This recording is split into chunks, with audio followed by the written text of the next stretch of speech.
Beleza, galera? Turma preparatória do magistério de Cabo Frio. Tá? Vamos começar a falar sobre uma das cidades mais importantes, né? Lembrando que contexto de cidade é o contexto de município, que seria a territorialização política, né? Menor, ou seja, a divisão territorial de menor porte, a classificação para a gente, aqui no Brasil, no caso, né? Determinar uma cidade. Então, para você determinar uma cidade, então você tem que ter um município. E por que no Brasil é assim? Para início de conversa. No Brasil é desse jeito porque justamente você tem, para que se haja, né? Isso aí vem desde muito tempo, para que se haja uma administração, uma gestão política, né? É necessário que tenha um território, tenha um governo pré-estabelecido. Então, aqui no Brasil, diferentemente do que em outros lugares, para você determinar uma cidade, seria a menor divisão territorial, no caso, o município. Então, o município de Cabo Frio, eu posso me referir a ela como a cidade de Cabo Frio, que tem uma história de domínio francês, tem uma história muito importante do sal, aquela região ali, a região dos lagos, aqui que nós chamamos, né, ou Baixada Litorânea, ela tem uma forte influência, principalmente na produção de sal aqui no Rio de Janeiro.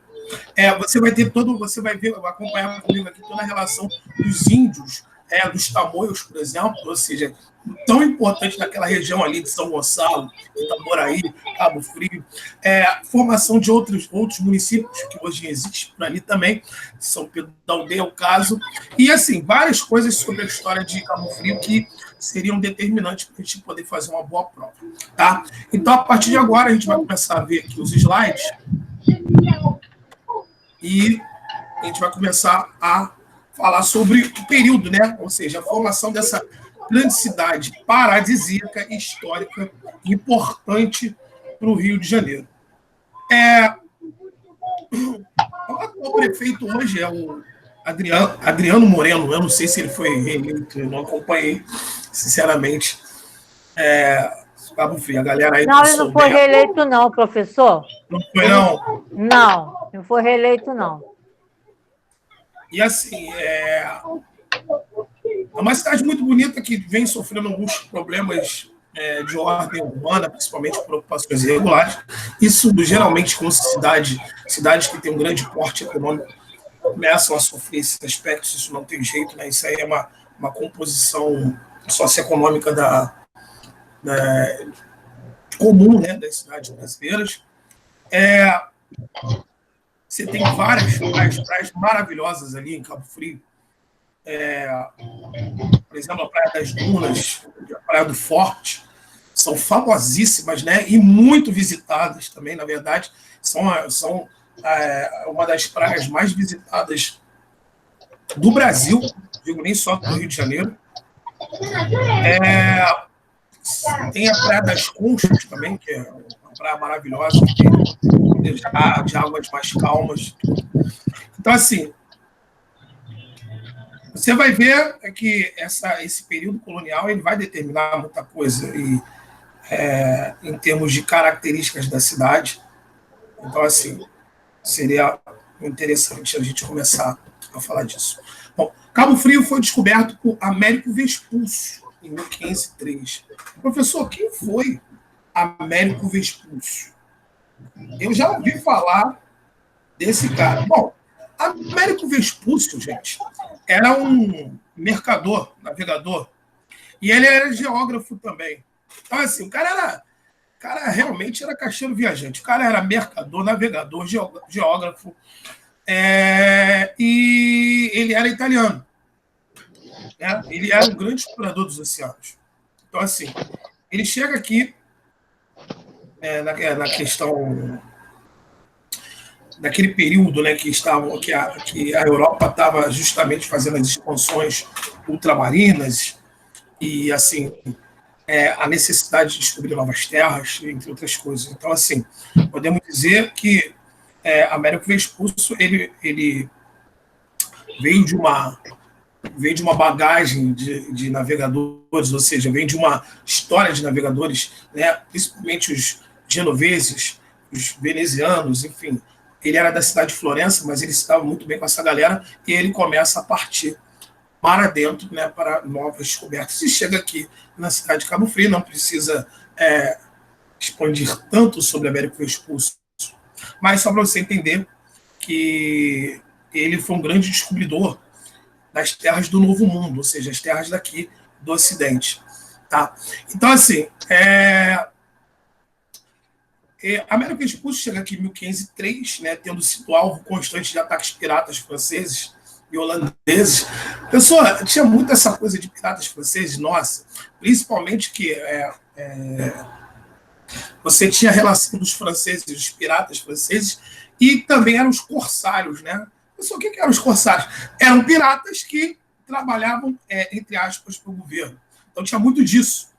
Para o governo, né, no caso que eu falo, a coroa. Eles roubavam, né, navios de outras nacionalidades e davam um percentual, né, para a coroa. Enfim, era um acordo que se tinha com os piratas antigamente. E os holandeses, né, também têm uma forte influência aqui no Brasil. E todos eles, né, estavam atrás da novidade que era a mudança de cor provocada pelo pau-brasil. Pau-brasil que muda aquela padronização antiga que se tinha na Europa do preto, do branco e do bege. Então, quando você adiciona, né, a tinta do pau-brasil, então você fazia outras cores. E o pau-brasil, que foi o primeiro objeto de desejo, né, dos europeus aqui no Brasil, ele começa a ser amplamente disputado, principalmente por franceses e holandeses, tanto que os portugueses, eles descobrem, né, no caso, a história diz que descobriram o Brasil, voltaram. Os franceses, em 1504, chegaram no Brasil também. Então foi uma briga de foice aí, inclusive isso gerou pano para manga. Não vou estender muito sobre o assunto, mas só vocês entenderem que, por pouco, né, os franceses não tomam a colônia de Portugal. Só que Portugal era apoiado pelos ingleses, que era a melhor marinha do mundo, enfim, isso é uma história mais para frente. Então, acabou que chegaram aqui, encontraram os índios tamoios, que viviam na região, principalmente naquela região ali, e os portugueses procuravam ajuda deles para a exploração do local.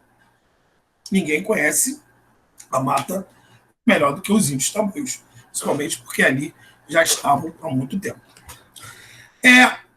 E aí nós podemos dizer que a partir de 1556 houve um grande domínio francês. Por exemplo, você já tinha a questão do litoral nordestino, que por causa da implementação da cana-de-açúcar já era muito vigiado, né? Solo de massapê ali, que era muito bom para a produção de cana-de-açúcar. E os portugueses, eles já conheciam a cana-de-açúcar porque eles já plantavam cana-de-açúcar, tanto eles quanto os espanhóis, porque eles são de um clima tropical ali na Península Ibérica.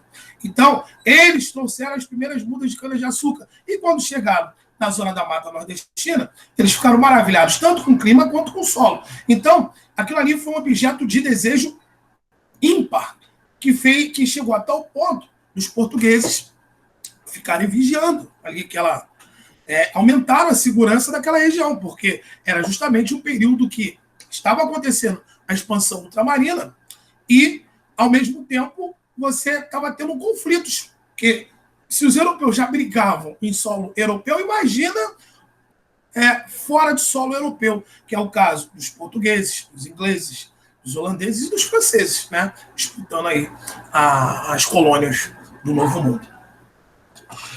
Então, esse litoral nordestino era muito vigiado pelos portugueses. E os franceses, por sua vez, estavam cada vez mais explorando o sudeste do Brasil, ou seja, desceram um pouco mais, né, saíram do Nordeste e foram descendo rumo ao Sudeste. Né?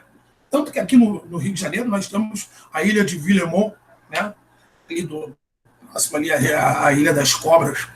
Então, assim, é o nome francês, e aí você vai ver que tem algumas características de exploração ainda muito presentes, né, na nossa história dos franceses.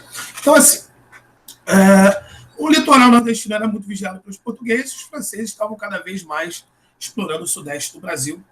E Cabo Frio era um dos seus pontos preferidos. Então, o fraco domínio na região, ou seja, a atenção que os portugueses deram ao Nordeste, não deram para o Sudeste. Então, lógico que naquela época você não tinha nem tanta gente, nem tantos navios com a proteção assim. Então, eles aproveitaram. Peraí, gente, deixa eu só adicionar a galera que está entrando aqui.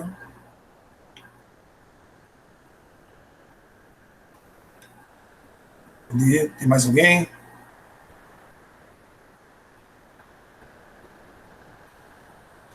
Tem a galera que não está me ouvindo, né?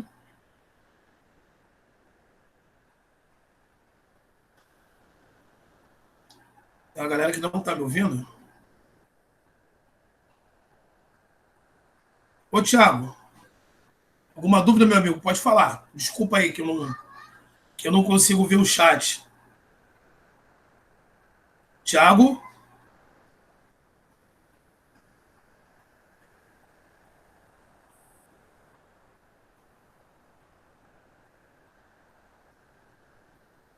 Thiago, quer falar comigo? Já consegui, professor.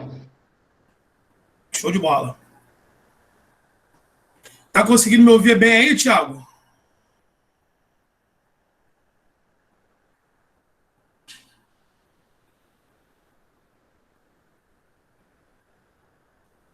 Beleza, gente. Então eu vou seguir aqui, tá? Qualquer coisa, vocês me chamam aí no áudio. Se tiver alguém aí com a mão levantada aí, o pessoal me dá um alô, que eu não tô vendo.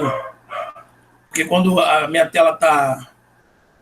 Quando eu tô colocando o slide, eu não consigo ver a. Quem tá falando no chat ou quem levantar a mão. Então, me avisem aqui no áudio, por favor. Senão eu vou embora e acabo esquecendo da vida, né? Deixa eu ver onde é que eu parei aqui. Tá. Então, esse fraco, vamos dizer assim, esse fraco domínio, né? Essa fraca segurança, melhor dizendo, dos portugueses na região litorânea do Sudeste, então acabou possibilitando a chegada dos franceses, principalmente a Cabo Frio. O fraco domínio na região foi estabelecido no ano de 1556 com a construção de uma feitoria denominada Casa da Pedra. Isso aí é um dos primeiros pontos que eu queria chamar a atenção de vocês, tá? Ou seja, essa feitoria, né, podemos dizer, essa melhoria que houve nessa primeira construção é onde se encontra a cidade de São Pedro da Aldeia hoje, tá? E este domínio era crescente com a união deles, né, principalmente os franceses, que estavam em menor número. Então, não tinha aquela coisa de combater ou criar conflito com os tamoios. Eles tinham que se unir a eles. E aí tem toda aquela questão dos campos, toda aquela questão da troca. E os franceses sempre foram muito bons negociadores. Então, assim, houve uma união entre, mesmo que momentânea, né, entre os índios, principalmente os tamoios, e os franceses naquela região de Cabo Frio.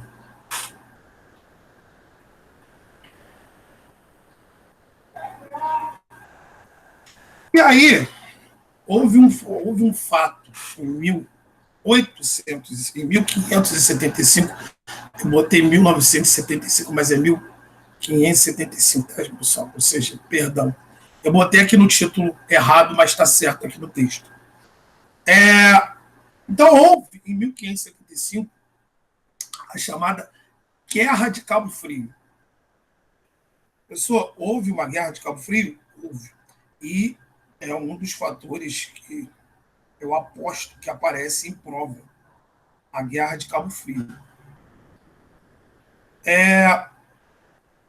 Então, o que acontece? O governador do Rio de Janeiro, Antônio Salema, reuniu um poderoso exército com integrantes da Guanabara, São Vicente e Espírito Santo, apoiado por grande tropa tupiniquim catequizada. Pessoal, mas, assim, por que a guerra? Na verdade, foi um confronto, nesse período, né, do Brasil colonial, você tinha os portugueses e índios contra franceses e tamoios. Ou seja, os tamoios não eram índios? Eram. Mas, assim, especificamente os tamoios, eles, como eu falei antes, né, esses slide, os tamoios eram o apoio dos franceses. Esses franceses, eles não estavam em grande número, tá, pessoal? Então, eles tinham que se aliar aos índios para poder, justamente, eles conseguirem um processo de colonização também, já que eles já tinham, os portugueses já tinham ocupado o Nordeste. Pessoal, opa, se lembre, né? Lembre-se sempre, a colonização acontece no Nordeste. E os franceses vieram pelo Sudeste. Ou seja, houve uma grande incisão dos portugueses no Nordeste, mas no Sudeste não. Foi ali que aconteceu a entrada dos franceses, principalmente, né, no Rio de Janeiro.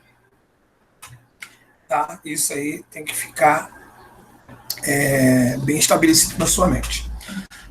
Então, assim, você teve ali os franceses e tamoios no litoral, principalmente que você tinha ali a divisão em capitanias, né? Então, no caso, na capitania do Rio de Janeiro, então você já tinha ali a presença dos franceses e tamoios. Então, nesse período de 1575, houve um domínio de cerca de 20 anos, então, né? O governador da capitania ali do Rio de Janeiro, Antônio Salema, na época ele reuniu ali na Baía de Guanabara, ali nas capitanias de São Vicente e de São Tomé, um grande exército de portugueses, justamente, né, para você lutar contra essas tropas franco-tamoio, vamos dizer assim, né, de franceses tamoio. Então, esse período aí foi essa questão, porque 20 anos que eles ficaram ali, né, os franceses ficaram ali, naquele domínio. Então, chegou o momento do confronto, e esse confronto foi chamado de Guerra de Cabo Frio. Né? E houve toda essa história que eles conseguiram acabar com o domínio francês, que durava 20 anos ali naquela região. E é um conflito que, inclusive, é muito lembrado e até estudado no município, que foi essa questão que poderia ser, Cabo Frio poderia ser conhecido, né? Isso aí eu vi de outros historiadores, que Cabo Frio poderia ter sido a base, ou o grande início, né, da base de colonização dos franceses. Fato que não aconteceu devido a esse confronto com os portugueses e os índios que eram de outras tribos e não tamoios. Tá? Os oficiais e soldados conseguiram por terra e mar como objetivo liquidar o último bastião da Confederação dos Tamoios e acabar com o domínio francês que já durava 20 anos em Cabo Frio. Pessoal, alguma dúvida aí sobre essa questão da Guerra de Cabo Frio? Alguém quer perguntar alguma coisa? Você teve ali mais ou menos um exército de 1.500, né, 1.500 pessoas ali entre índios e apoiadores, né, nesses confrontos. E você teve ali também muita morte, muito massacre ali, principalmente nos lugares onde moravam os tamoios, né? Você teve muitos tamoios sendo mortos ali naquela região, aldeias queimadas, enfim. Foi bastante sangrento.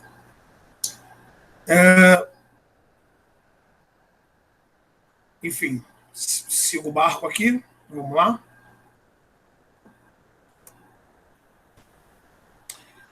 Em 1615, a colonização em 1615 de Cabo Frio, o governador do Rio de Janeiro, na época, Constantino Menelau, associou-se secretamente aos ingleses. Depois eu vou falar um pouquinho sobre Constantino Menelau, que a gente já, para você ver que no Rio de Janeiro as coisas já aconteciam, como é que eu posso dizer, de forma com sérios desvios de conduta. Constantino Menelau era praticamente um bandido, que consideravam na época. Então, Constantino associou-se secretamente os ingleses para traficar pau-brasil, ou seja, pau-brasil que era a novidade, né? Ou seja, não era só o Brasil que fornecia, não, tá, pessoal? Esse tipo de árvore, não. Mas podemos dizer que era a melhor, né, de todos, que nas Guianas, né, Suriname, dessas regiões que também tinham. O Brasil, sem dúvida nenhuma, era o que fornecia o melhor material, né, para o Brasil. Neste mesmo ano, o governador foi obrigado a combater navios holandeses que aportavam na região. Então, em 1615, houve a associação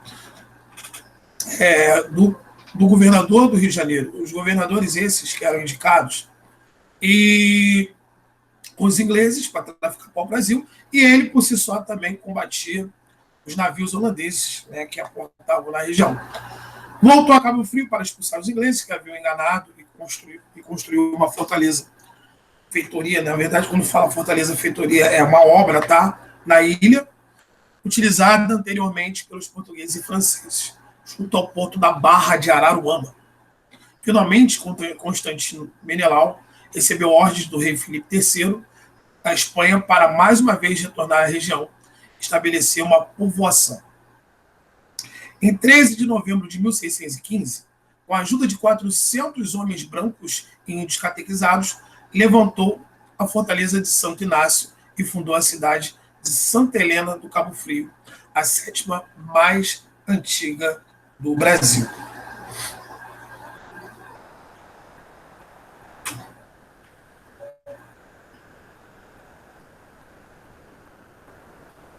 Lembrando, pessoal, que você teve uma ocupação ali humana nas terras de Cabo Frio. Vamos dizer que você tem uma região que tem fortes evidências de ser até mais antiga do que os índios, 6.000 anos, vamos dizer assim, né? Alguns fatores que foram descobertos na região. E você, além dos tamanhos, você também tinha outras tribos na região, que inclusive você tem uma divisão ali da região, principalmente ali, Cabo Frio, Arraial do Cabo, Saquarema, Araruama, enfim, você tem ali as divisões, e essas divisões muitas das vezes eram por características dos índios que viviam lá, os tamoios, os tupinambás, enfim, muito se dava essa questão da divisão das regiões. Então, assim, literalmente, Cabo Frio. Ô Paulo, Iguaba também, né? Hein, Paulo? Iguaba inclusive, é um nome indígena, né? Iguaba. O que era interessante é que as praias, né, as regiões praianas, hoje, Gisele, elas eram divididas justamente pela questão indígena.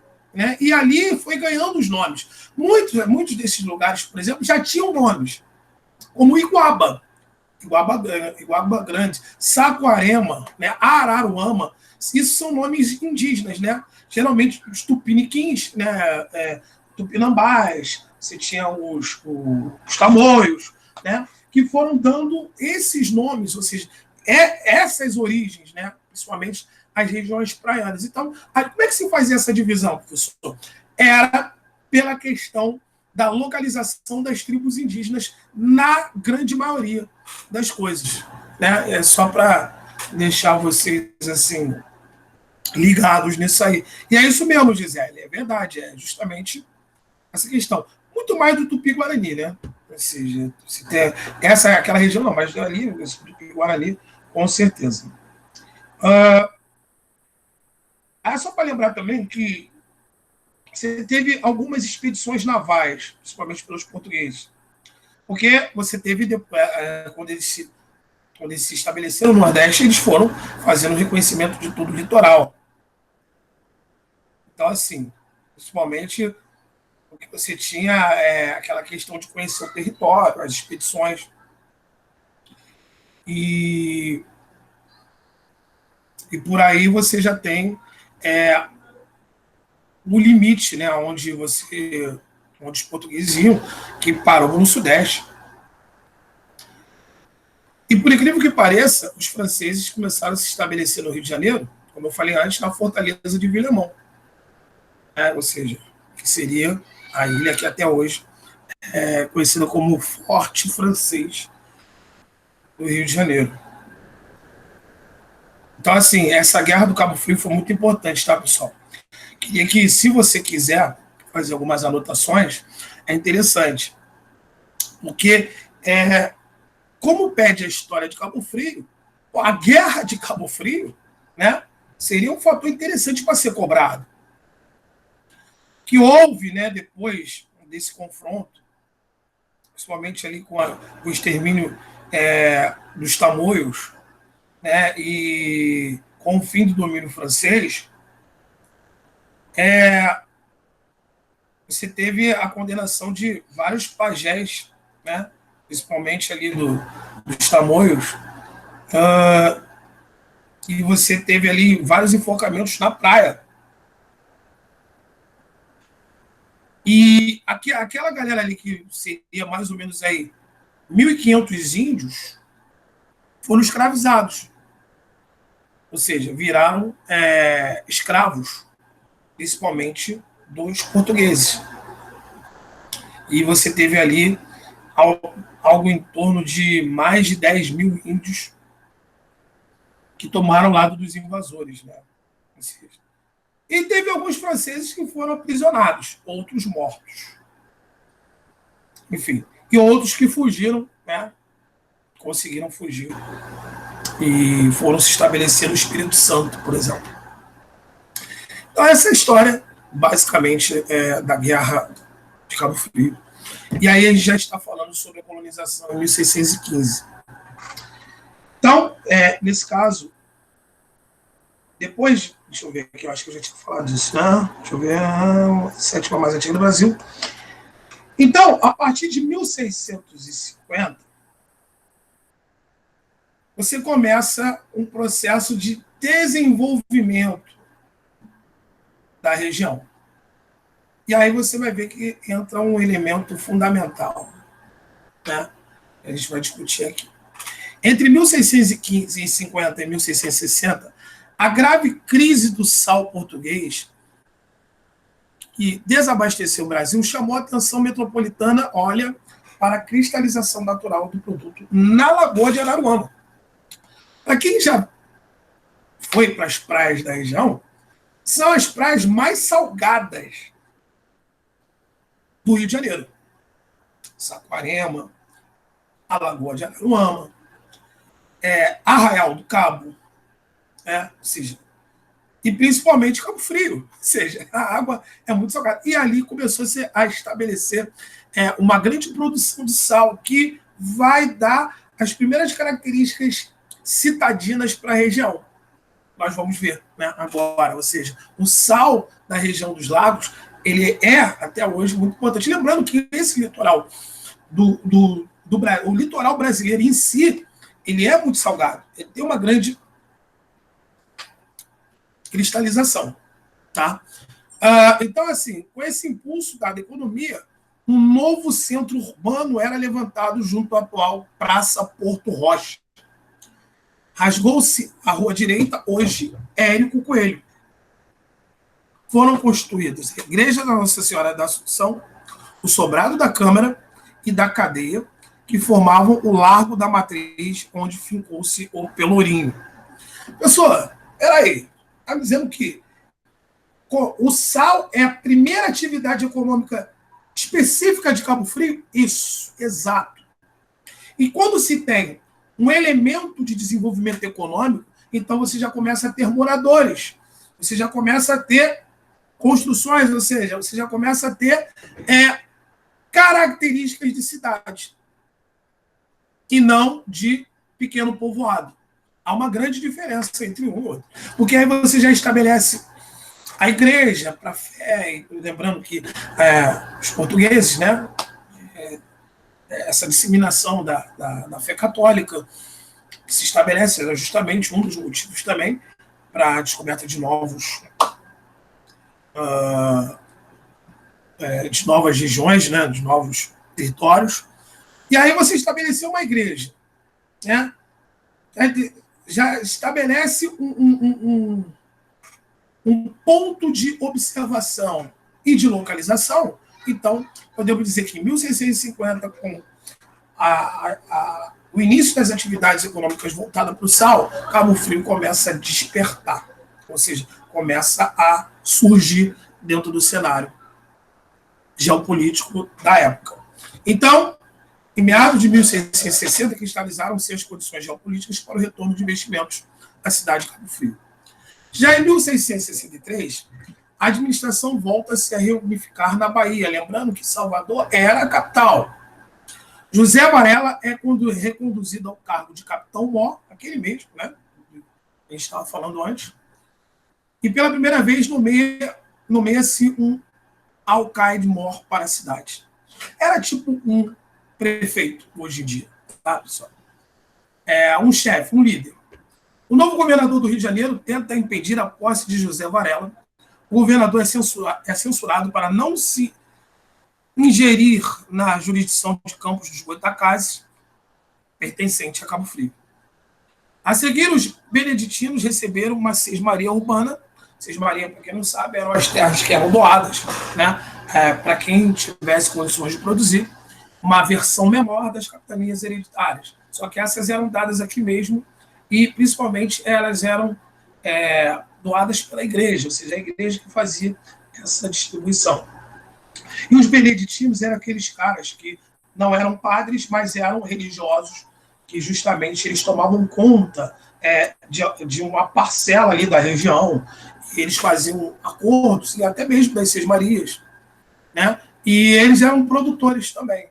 Era como se eles tivessem um cargo na igreja, mas eles não eram padres.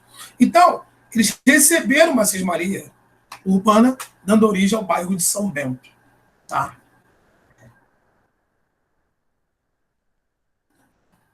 Bom, você vai ter 2 séculos de expansão, em 1720, principalmente, aí você já está falando bem mais à frente do que nós começamos a falar, do século XVII.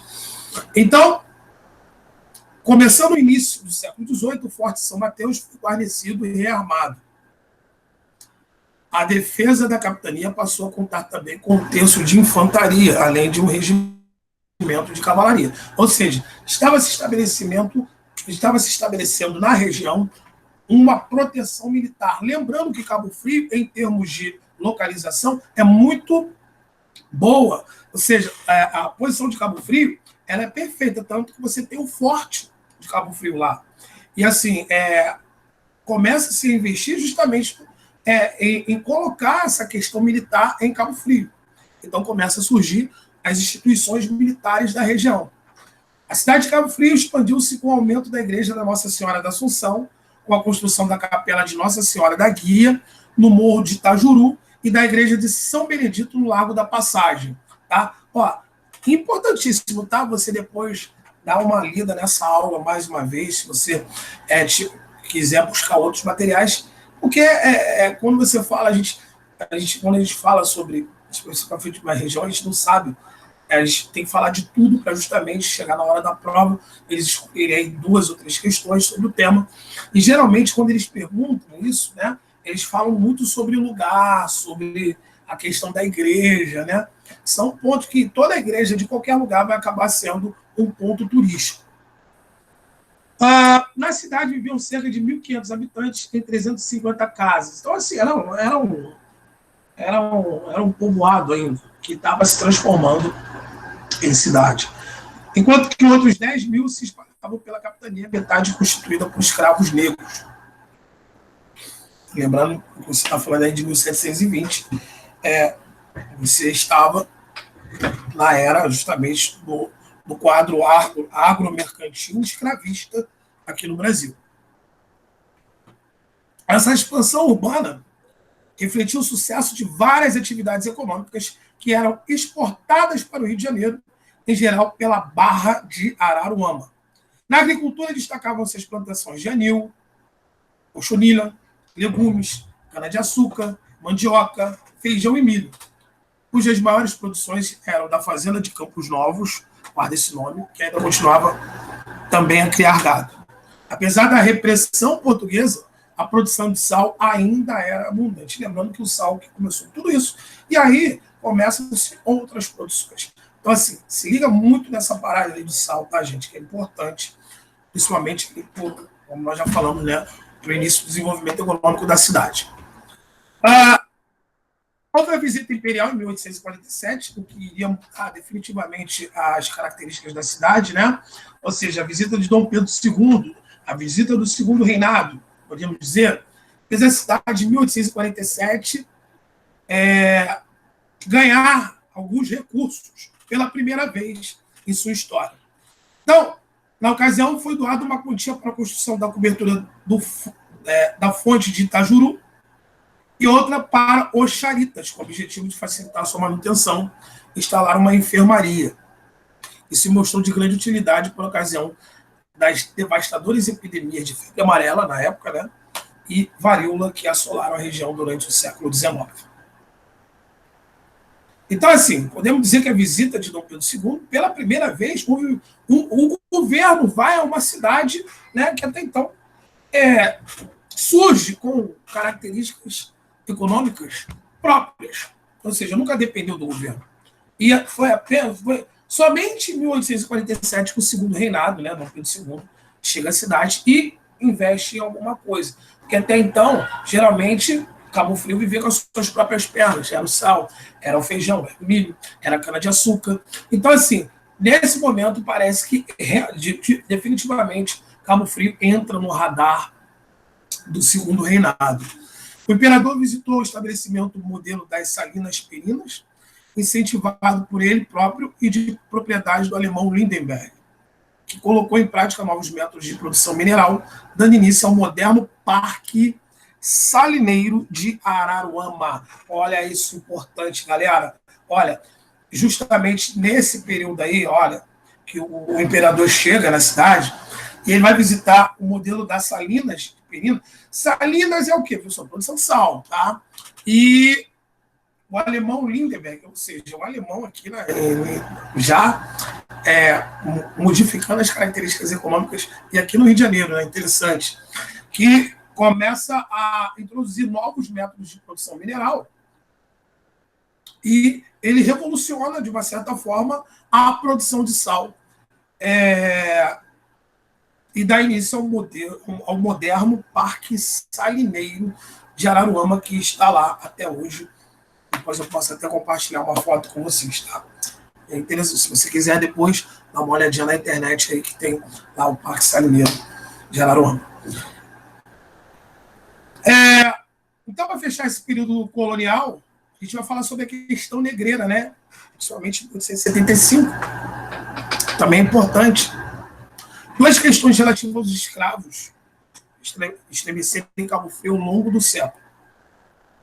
A primeira refere-se ao crescimento das fugas, assassinatos de feitores e rebeliões de negros, resultando na formação de quilombos que sobressaltaram os senhores brancos, a despeito da ação dos capitães do mato. A segunda diz respeito à proibição do tráfico transatlântico de escravos e o contrabando florescente que dele derivou. Então, olha só que interessante, pessoal. As praias do Peró, em Cabo Frio, de José Gonçalves e da Rasa, em Búzios, tornaram esse ponto de desembarque clandestino desse comércio humano. Então, assim, algumas cidades, principalmente Peró, não sei se alguém aqui já teve a oportunidade de...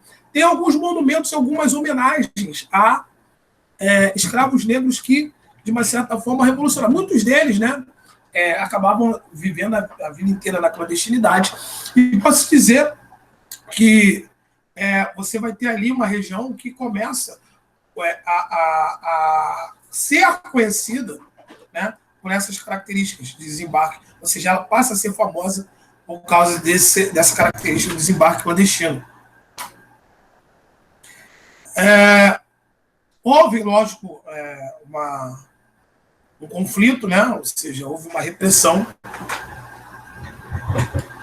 E, assim, para quem não sabe a história, né, sobre a questão do tráfico negreiros, da Pedra do Sal, principalmente aqui no Rio de Janeiro, fato que começou, né, um processo, principalmente em 1875, nesse período assim, lembrando que Cabo Frio era uma região mais longe, ou seja, dos centros, dos principais centros urbanos, então a questão da fuga, muitas das vezes, não era acompanhada. Ou seja, você tinha esses escravos que fugiam das regiões metropolitanas, não, vamos dizer, das regiões centrais, e iam para lá porque dificilmente eles eram acompanhados. Houve, sim,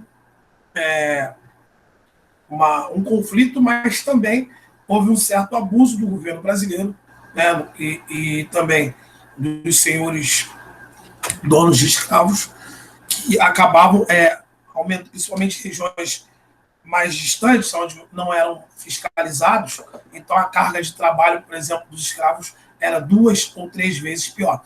E aí, por que eu estou falando isso? É porque justamente foi ali, em Cabo Frio, que começa essa produção de sal, de cana-de-açúcar e de outras coisas, que começam as primeiras rebeliões de grande porte aqui no litoral brasileiro. Então, a Marinha Inglesa, em flagrante de respeito às leis brasileiras, promoveu repressão ao tráfico e chegou a apreender navios negreiros na costa e a desembarcar fuzileiros navais em Cabo Frio e Búzios para combater justamente essa rebelião, ou as rebeliões que aconteciam na época. Bom, gente, essa é a história colonial de Cabo Frio, né? Ou seja, hoje nós podemos dizer que Cabo Frio é uma cidade moderna, uma das cidades, podemos dizer, mais ricas do Rio de Janeiro. Cabo Frio, que por si só tem um grande turismo, né, dessa região dos lagos. É a que tem a maior economia, é a cidade que tem a maior economia da região dos lagos. E praticamente ela vai ter influência em todos os aspectos, tanto na região dos lagos, como até mesmo aqui no Rio de Janeiro. Além de ser um grande polo turístico hoje em dia, também vai ser uma importante rota marítima para o Rio de Janeiro, inclusive fazendo o esquema de cabotagem, né? Ou seja, navio que sai de um porto para o outro, para que possa encurtar as distâncias de estradas. Por exemplo, o navio ele acaba indo para o porto, Porto do Açu, Porto do Rio de Janeiro, e ali ele encurta uma distância. Assim, de vez de ir pela estrada, ele vai pelo porto, e aí sim do porto ele vai para os pontos de logística. Então, Cabo Frio ele se estabelece, né, e você viu agora por que no período colonial, sobre essas características. Guardem algumas coisas e assistam, se puder, essa aula mais uma vez, principalmente no que se refere à relação das primeiras atividades econômicas, desse iníciozinho, né, de organização citadina que ela passa a ter justamente com a produção do sal, sobre o estabelecimento dos primeiros pontos, eu sempre chamo de pontos de fé, né, que seria justamente essa disseminação da fé católica. E aí, quando isso chega a um determinado lugar, é porque já há uma clara evolução socioeconômica. E a Guerra de Cabo Frio, interessante para você saber. E esse domínio francês, aí, esse período de domínio francês, essa união entre franceses e tamoios, né? Aí já tem mais a questão da história dos tamoios. Enfim, espero que tenha ajudado, espero que tenha sido esclarecedor. Se tiver alguma dúvida, eu estou à disposição. E se tiver de bom grado, encerrando a aula por aqui, desejando a vocês uma boa semana, um bom final de semana, que Deus abençoe a todos, e eu vejo vocês na próxima aula. Tá bom? Achou rápido hoje? Hoje foi rápido. Professor João Fernando, se tiver áudio aí, Tiago, vocês conseguiram ouvir bem? Tem alguma dúvida? Tatiane, Vivian, Gisele? Eu escutei bem, o Paulo, foi bom. Beleza. Então, assim, essa primeira parte tá de Cabo Frio. E só para lembrar vocês, diferentemente das provas que a gente estudou, Cabo Frio é mais específico. as questões são mais específicas. Por exemplo, eu vou aqui até ver aqui, ler aqui um edital para vocês, né, que eu acho interessante compartilhar isso com vocês, que o edital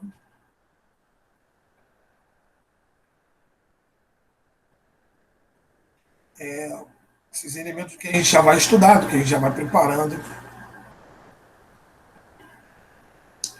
E o que chama a atenção é a falta de material que tem.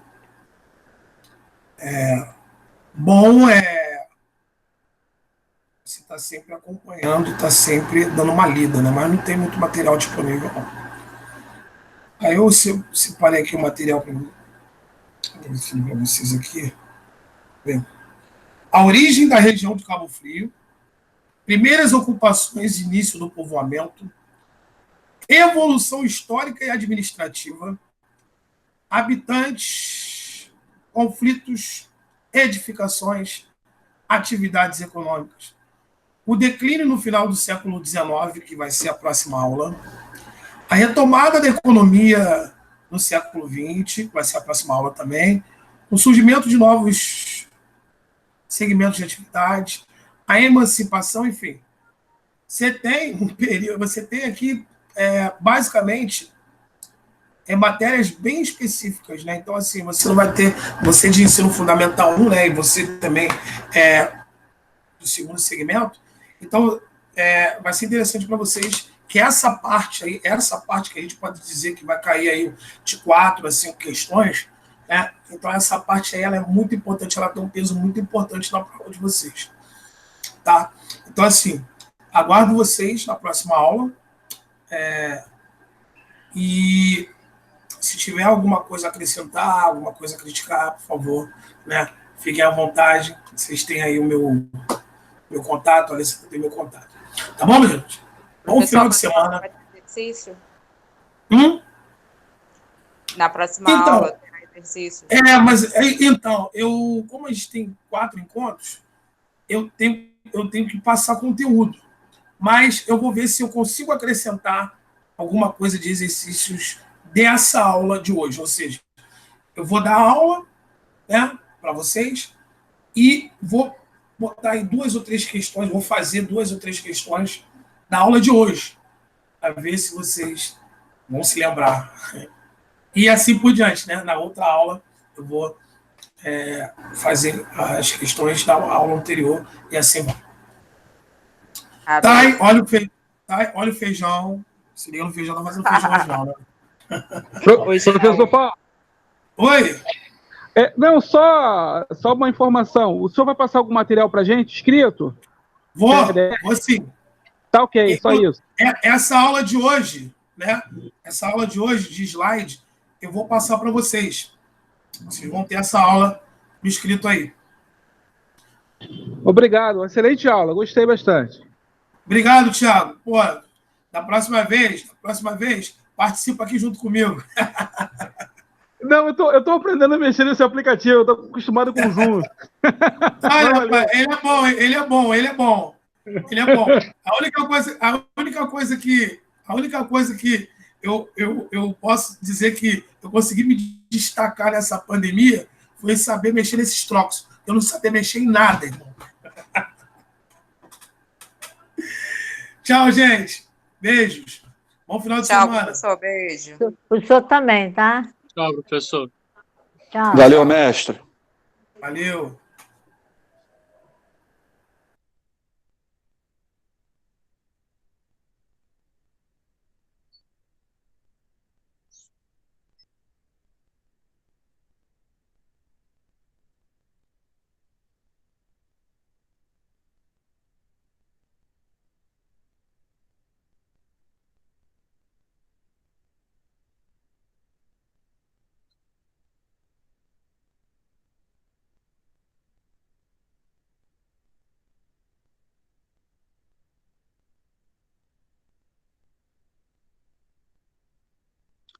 Quem continua aí é porque não tá conseguindo sair.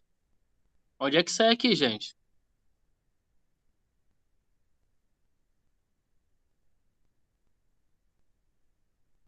Exatamente. Estou tentando sair, mas não estou conseguindo. Como que eu faço? Ah, vamos lá no Já YouTube lá procurar como sai do. buscar, né? Eu vou tentando. Caramba, cara. Se eu O Zoom conseguir, é bem melhor. Sinceramente, eu prefiro o Zoom, particularmente, né? todos saíram. Ai, Jesus. Como que eu saio daqui? Como que eu faço isso? Configurações, não. Fechar. Aonde? Eu vi aqui, peraí, deixa eu ver. Configurações, não. Ajuda. Ih, cadê eu fechar, Jesus? Meu Deus, como que eu saio daqui? Vou fazer o seguinte, vou sair da internet. Mas será que Vou, depois, quando voltar, não volta online, não? não sei, tem que fazer esse teste. Vamos testar, peraí. Compartilhar a mensagem na chamada, ativar a legenda, informar um problema, denunciar abuso, configurações. Configurações. Geral. Não consegui. Você tá aí ainda? Tô, Meu Deus. tô procurando aqui. Todo mundo saiu com facilidade. Oh, É, assim, eu Deus. nunca tinha usado esse aplicativo, Nem não. Eu eu, a sempre tinha primeira usado o vez. Zoom, até para dar aula. A primeira vez. Nem o Zoom eu utilizei, nunca utilizei, mas esse daqui tá complicado. Meu Zoom aqui.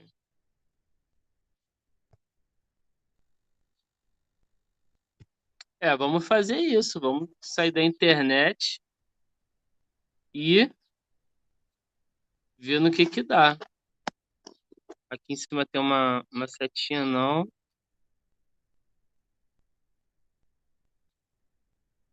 Tem uma mãozinha, não deve ser isso.